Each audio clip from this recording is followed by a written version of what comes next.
TNTV Tamil ஊடகம், தனித்துவமான தமிழ் ஊடகம்.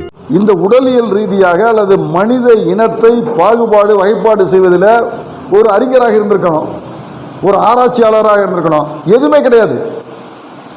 அவரே திடீர்னு சொல்றாரு, நான் அதை ஏற்றுக்கொள்ள முடியாது, இவற்றை நான் தனி மொழி தேசிய இனமாக அறிவிக்கிறேன், மொழி தேசிய இனக்குடும்பமாக அறிவிக்கிறேன், இது திராவிட தேசிய இனக்குடும்பம் என்று சொல்கிறார். எப்படி அது சரியாக வரும்? அது உலகத்தில் அன்றைக்கு கூட அந்த நிலைப்பாடு கிடையாது. அன்றைக்கு கூட அந்த இந்த உலகத்தில் இருக்கக்கூடிய அவர்கள் வாழ்ந்த காலத்தில் சொல்கிறோம், 1856 முதல் முறையாக அந்த நூல் எழுதினார். முதல் பதிப்பு 1875 இரண்டாம் பதிப்பு. அதற்கு பிறகு அவர் இறந்து போகிறார். அப்போ 2 பதிப்புகளில் இருந்த நிலையில் இருந்த ஒரே வகைப்பாடு என்பது மனித இனத்தை வந்து 5 வகை பகுதியாக தானே பிரிக்கிறது. அப்போ நீங்கள் 5 வகை பிரிவாக பிரிக்காமல் இவரே ஒன்றை உருவாக்குகிறார், மொழி குடும்ப அடிப்படையில் தேசிய இனத்தை உருவாக்குவது.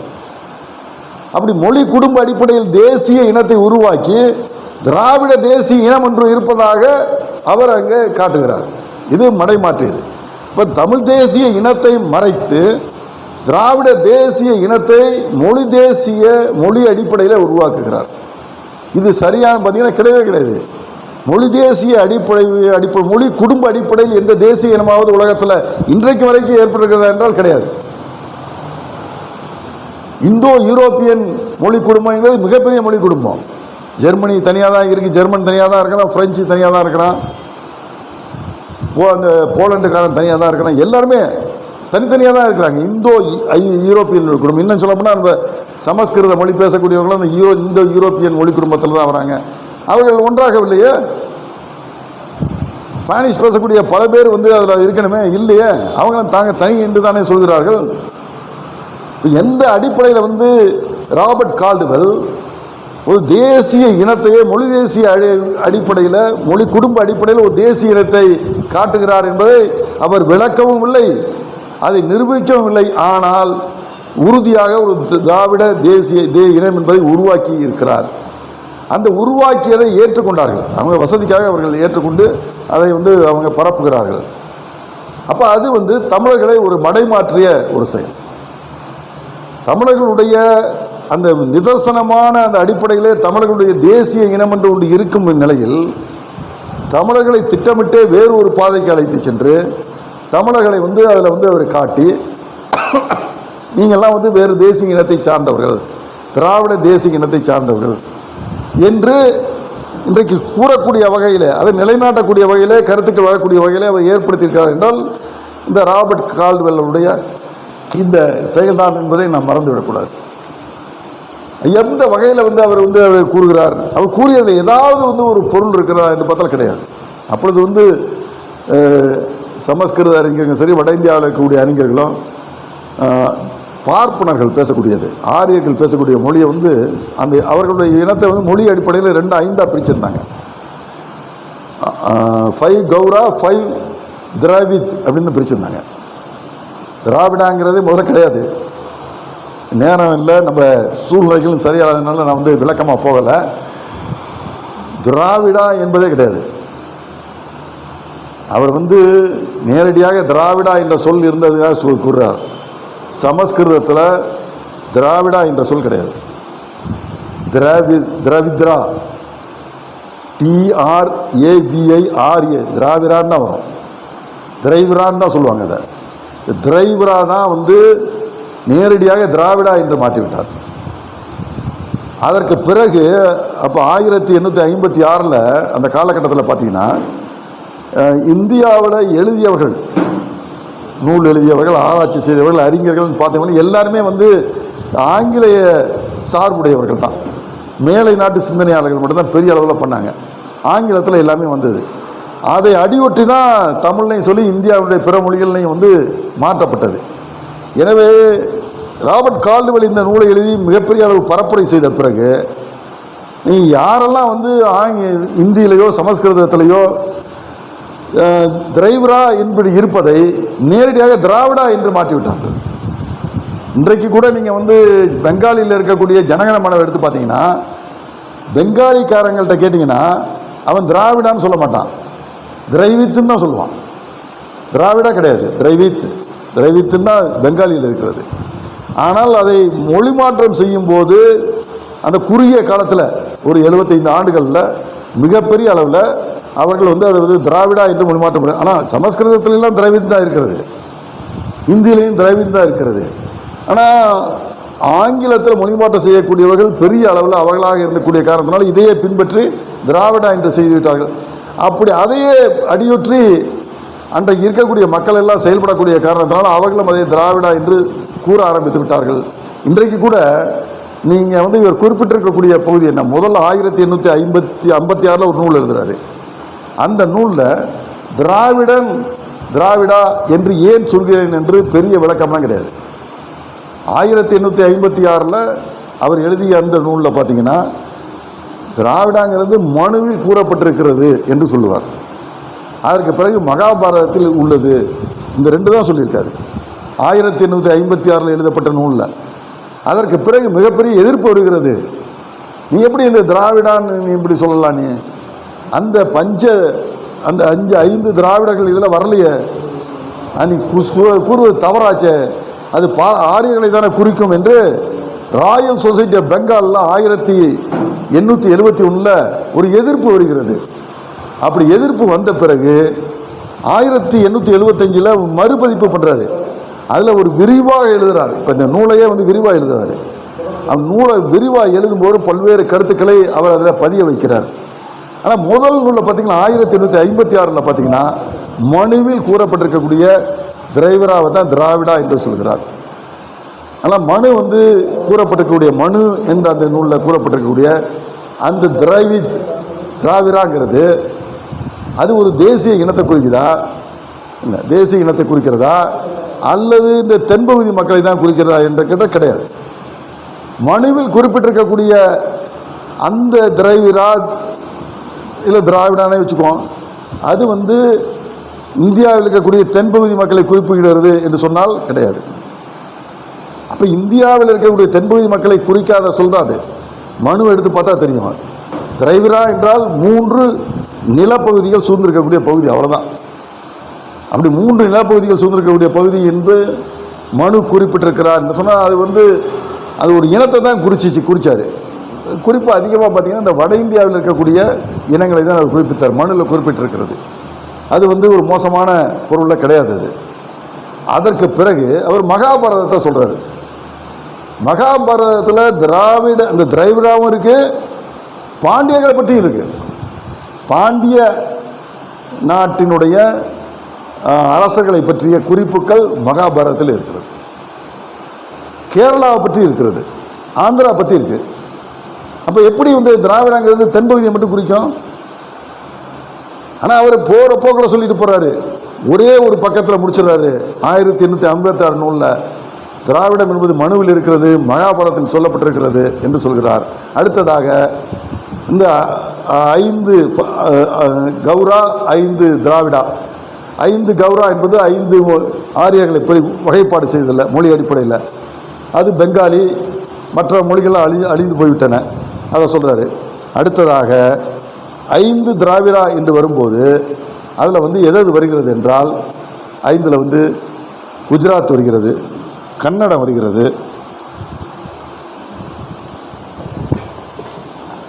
மராத்தி வருகிறது, தெலுங்கு வருகிறது. இவர் என்ன சொல்கிறாரு, கடைசியில் திராவிடான் இருக்கு.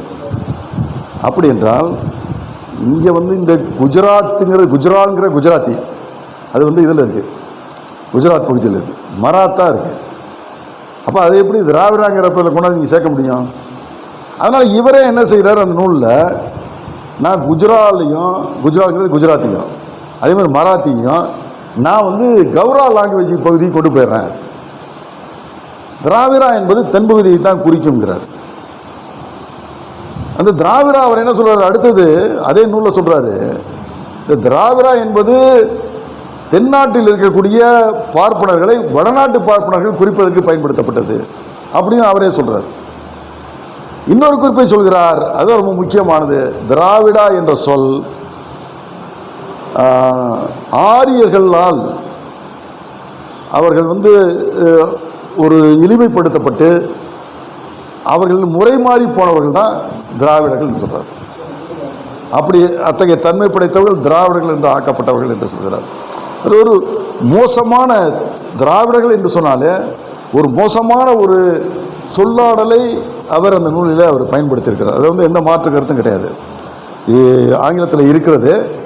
இப்போ நேரம் கருதி நான் அதெல்லாம் படிக்கல உங்களுக்கு. எனவே இதை பார்த்தீங்கன்னா அந்த திராவிடம் என்ற சொல் கூட அவர் குறிப்பிட்டிருக்கக்கூடிய வகையில் சொல்லப்படவில்லை. 1856க்கும் 1875 2ஆம் பதிப்பு சீரமைக்கப்பட்ட அந்த பகுதியில் படிச்சிங்கன்னா இப்போ நீங்கள் இப்போ என்கிட்ட கூட ஒரு நூல் இருக்குது. இப்போ இதெல்லாம் பார்த்தீங்கன்னா நான் சொல்லக்கூடிய பல கருத்துக்கள் கிடையாது.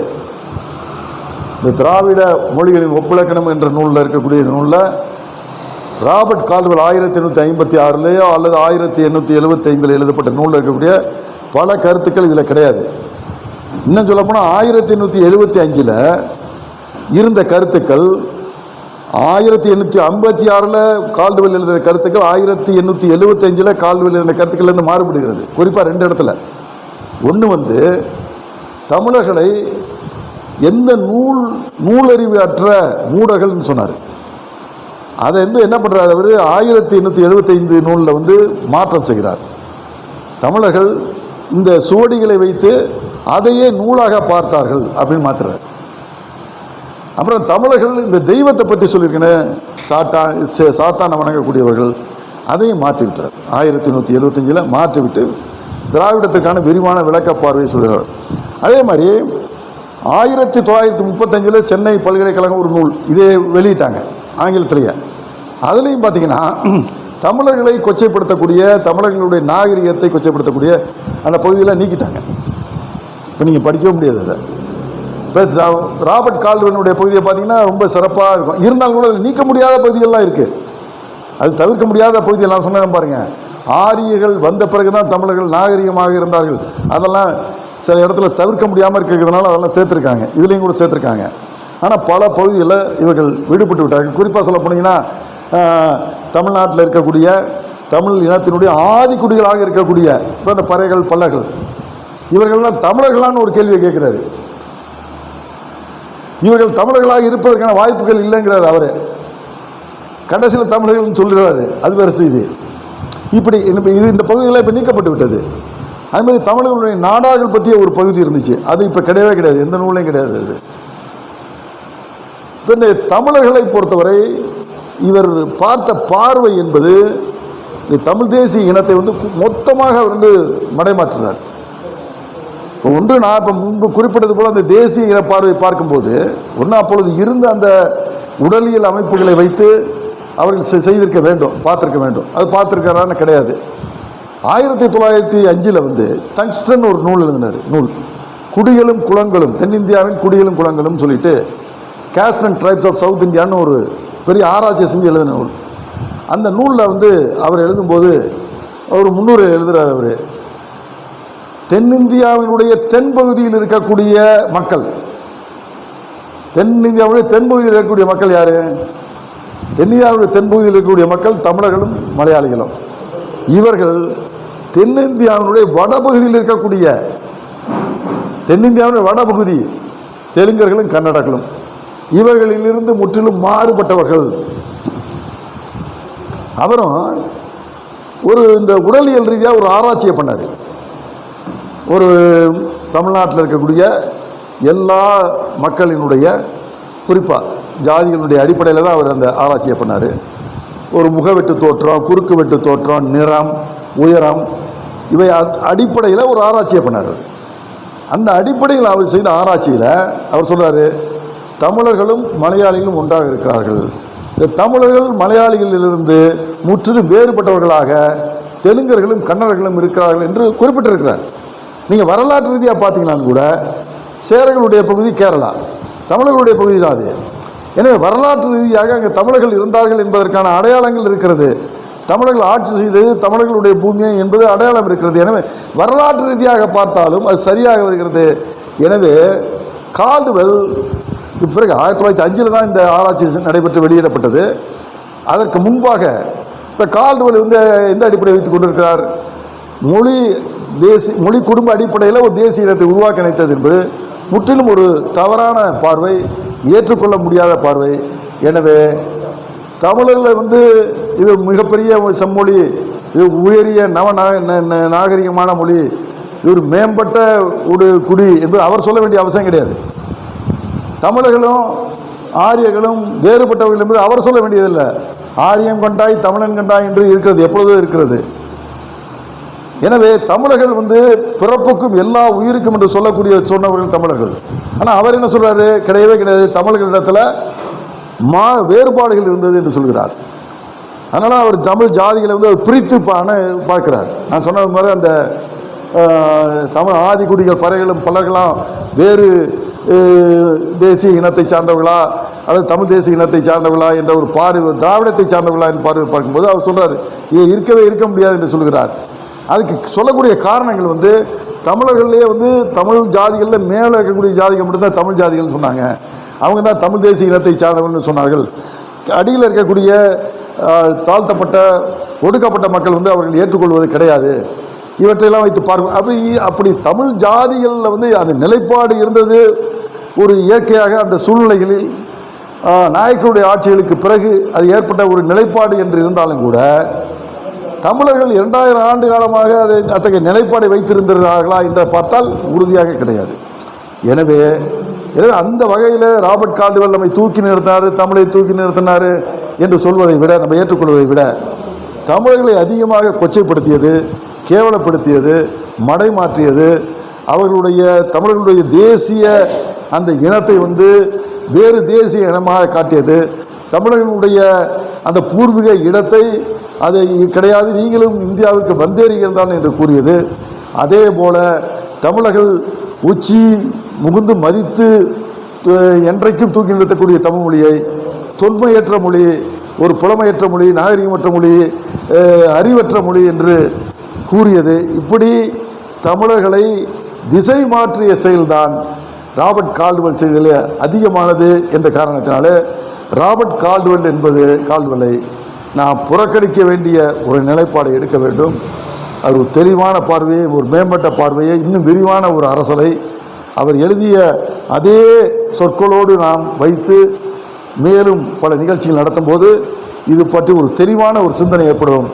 தமிழர்களால் வெறுத்து ஒதுக்கப்பட வேண்டியவர் ராபர்ட் கால்டுவெல், தமிழர்களால் போற்றக்கூடியவர் அல்ல ராபர்ட் கால்டுவெல்.